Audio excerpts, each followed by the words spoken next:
Hello, and welcome to Supreme Commander Forge Alliance Forever. We're on Eye of the Storm, we're on the ladder. We've got two good players here, very good players. Aesthetic playing Cybern, ThomasHiatt playing Aeon. Interesting to know, ThomasHiatt has actually gotten above 2k on the ladder. As I record this, he is at 1992. This guy's been playing for a year, give or take, a couple of months. It's basically a year. Already reached 2k on the ladder. That is pretty sick. One of the fastest ever, I'm sure. Maybe the fastest. I don't know. I don't know who was faster, but very impressive. Good job to him. Now into the game we're actually in. You can see he's definitely not a 2k ladder right now. 1833. I've gone slightly back in time to record this cast. And he is opening first land, second, third, fourth air. Muchos air. It's all the Spanish I know. If it's even Spanish. Aesthetic, however, distinctly more land-based approach here. Still going for a heavy air initially, but then instead of adding more air, he's going to go for more land. It's going to save a lot of PGens for him. You can see Thomas has 200 million PGens queued up, and we have like very few queued up for aesthetic. He's going to have to make more than that, I'm sure, but for now, that will do. He's grabbed his 300 mass dildo. Thomas is going to try steal this one. See, both of them have it queued up. That's a very long queue for this guy. He's going to make all the mexes, get all of the reclaim. There's some rocks here. And then he's also going to go up here, build another mex, grab more reclaim, and then walk to here. And then he's going to build an entire base at the top. So we'll see if that happens. If he does, then better be rescued and teleported off-world with the commander afterwards. For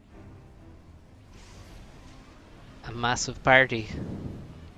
Here you can see only 4 PGens for aesthetic around the Zero Factory. Thomas made 5, so you can get away with 4. Building 4 with your commander. It's going to let your commander build a factory faster and also expand to the right faster. So probably worth making 4. Now because Thomas is making a lot more air factories afterwards, I guess 5 works too. You can see power is the problem here. When you see a mass bar like this, that means power is the issue. He's not spending all his mass and he is slightly stalling power, so that's the time to increase power production. This engineer is reclaiming in a strange order. Oh, the bomber coming in is taken out and also dodged. This Aurora here standing guard for any incoming engineers. However, there's no engineers coming. There's instead an ACU who I really hope Aesthetic will reclaim this Aurora as he goes underneath him. You can see the commander actually aims up, and he does. Yes, thank you. Excellent stuff. Very, very nicely done. So we have some of the reclaims nabbed by Thomas, but he's definitely not going to get the mexes in mid. Generally, well, I think it's become more popular to send the ACU to mid, but it always was a more common strategy specifically against Aeon, because Aeon have, of course, the hover tank, which is going to immediately give you mid if the enemy does not send the ACU there. You just send an Aurora to mid. No engineers are going to be able to get the reclaim, get a base or anything. And so going to mid against Aeon is even more common than just going to mid against any other faction. Aesthetic is doing that. Difficulty is going to be the side, so we should see a transport out to drop engineers so you can quickly have a lot of build power in one location so you can actually rush that T1 PD to defend against incoming tanks and commanders. Thomas making his way to the right. There's a nice few stones here to grab, and he's gonna take out these mantis, although he has queued a mech, so his commander decides to build instead. The dildo getting grabbed. I suppose in scale terms that would be absolutely gigantic. Perhaps it needs a different name, but I honestly have no idea what the hell it is, other than the fact that it gives you 300 mass. So it must be some pretty heavy metal. ThomasHiatt working on his first mechs upgrade. No such mechs upgrades for aesthetic. He's gone for many more land factories, adding air factory now, making a bomber. He already has, ooh, he has a couple of bombers going. He's being quite aggressive in air now. Thomas storing his inties at home as his commander moves to, I suspect, yes, grab the reclaim, kill some pesky mantis. No transports though, that's quite disappointing. I definitely think we should see transports in this map. I also think aesthetic should not assist his land factory in mid and should instead walk to one of the sides. Don't just chill in mid. Your ACU is not very useful there. He could instead be walking to the left, could already be halfway here, and that would certainly help him in securing the bottom side. He looks like he will get this corner anyway, which is quite good. He's actually sneaked past the commander here to get some raiding done. Oh, nice forward factories here, and he's actually queuing a PD. He's quite afraid of these mantis, I guess. Don't think a PD is absolutely necessary in that scenario. It's only 2 mantis. Some bombers awaiting targets. These would be quite good. We do have a transport now, finally, from Thomas. It's too late, in my opinion. It may make landfall, but as long as the engineers are spotted quickly. Oh, it does just barely land. Now, you want to move the transport away from engineers, because when it dies, it's going to damage those engineers, and AN engineers have the least HP, so it's quite bad to do any damage to them that you don't absolutely have to take. So after you drop your engineers, give that transport a move order after the unload order to avoid unnecessary damage to those squishy little guys. Now they do die anyway in this scenario. It's mantis in the area, air in the area, and now we have bombers moving north. What are they aiming for? I think if you have three side bombers, I think raiding mechs is quite good. You can just go one by one. Certainly, see, these mechs are actually very good to raid, because they will be denied for a much longer time than, say, these mechs. They're much further away from engineers. Engineers have a longer travel distance. And so, raiding outlying mechs is the best. Ooh, Thomas with getting in behind the interceptors. Aesthetic looking away at the wrong time there. And actually, I think the bombers just bombed some of Thomas's inties. That's going to help a bit, but ultimately the bombers go down. A lot of Aesthetic's inties go down. He rescues a small group of them. Good to save whatever you can. And now we have Navy going up. Navy been very limited naval in this game so far. And we have T2 land from Aesthetic as well. And I think that will mean Wagner's. Wagner's very useful on this map. Again, as I was saying, those outlying mechs is being raided. There's long distance for engineers to rebuild them. Wagners are epic. Very, very quick unit. Very difficult to spot because they travel underwater, and so radar is not going to see them. You need sonar. Very difficult to kill when they're in the water. I mean, subs don't really have the DPS to actually kill Wagners. It takes quite a long time for them to die. And they get up these beaches very quickly. There's beaches everywhere on this map. Most locations are actually traversable. You can see beach here and here and here and here. So Wagners just scoot up the peninsulas, take out the mexes, and generally only die after successfully raiding. It's actually really difficult to stop mexes from dying to Wagners. I think the most effective is walls and PD. T1 subs, don't kill them fast enough. Torpedo bombers certainly are going to do pretty good, but you need... actually, how many passes do you need to kill a torp bomber? I think... Yes, you only need 2. Only need 2 passes with a torpedo bomber, so torpedo bombers are good. Definitely good against Wagners. 750 damage for a volley. 1450 health on a Wanger. And so, yes, torpedo bomber is quite good. PD is quite good and less APM intensive. Walls gonna help those PDs out.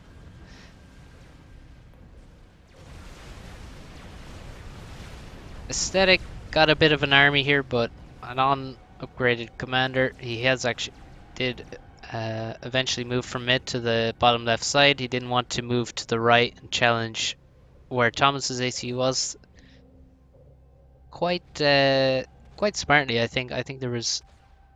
He had most of his units here. He was under pressure here, and there's no need to actually make a dangerous fight when he has more map control already. He has mid 4 mexes. This is a huge differential. So just secure the bottom left. He doesn't need to take a dangerous fight in the right where he may die and lose the game unnecessarily, taking unnecessary risks. Now we have the Wagners, and they're all heading to the same location. Now that is definitely a mistake. You want to... Oh, we have Mercies lurking. That's... Why is it that Mercies float above ground when they try to land? I mean, they are actually landed, you can see, because their fuel is not changing. But why? Why do they float above the ground? Anyway, all the Wagners seem to be heading to the same location. Now you want to send just 1 to each peninsula. Spread them out as much as possible. Oh! Medusa on attack move versus Aurora on attack move. Damn, the Medusa absolutely destroyed them. I just saw massive groups just get instantly wiped. Very good from Aesthetic to have such a high mix of Medusa in his army with the Mantis. That's what you want against Aurora. Look at this. Ah, beautiful. I do love me some Cybran. That's actually one tip I think people don't give when people ask how should I improve, or I think picking one faction and playing with that exclusively while you're learning the game is a good idea. Now you want to play the other factions like maybe occasionally, or eventually you want to move on to other factions and try learn them. But I think learning one faction and just playing them all the time, learning all the intricacies, learning how their units work is very good. This is awful. You can see the AoE is just absolutely murdering. So no, stop. Good God. That is just appalling to watch. Very sad. Here's a Wagner. Will he be distracted by chunky Swiftwind? Nope, doesn't give a fuck. He has a job to do. So this was T2 mechs, and it's dead. These mechs is also going down. This peninsula completely raided. This peninsula is raided. I'm sure we'll see another Wagner, perhaps head up here. This guy was taken out by a gunship or two. So the Wagners did get spread out in the end. They didn't all be sent to the. They weren't all sent to the same location. Good from aesthetic, spreading them out everywhere, doing damage in multiple locations. Thomas upgrading the gun. I have noticed he is partial to some Aeon gun action. He knows what's good. And the Aeon gun is very good. That very epic range. Such a powerful upgrade. And now he moves on to the speed gun. So how will... Oh, we have a lot more Wagners coming out. How will Aesthetic respond? He doesn't know that there's an upgraded commander coming. He does know there is a commander, and perhaps knowing Thomas, he can expect a gun push. It wouldn't be the first time, it won't be the last time, and so he's already got the T2 PDs. So he doesn't have many units, and the T2 units he is making are being used to do a lot of raiding across the map, so he's going to invest in static defenses. He has the walls up. This looks quite good. Good reaction, good defense. Another T2 mechs is purged. An aesthetic, this is a sign of someone who feels like they have, like they're doing pretty well in the game, and also, so they're making sure that they don't get knocked out, don't get sniped by some Aeon Mercies. He may have actually spotted the Mercies. I don't know where they went, but they have disappeared from that peninsula. Maybe he mercied the Wagner.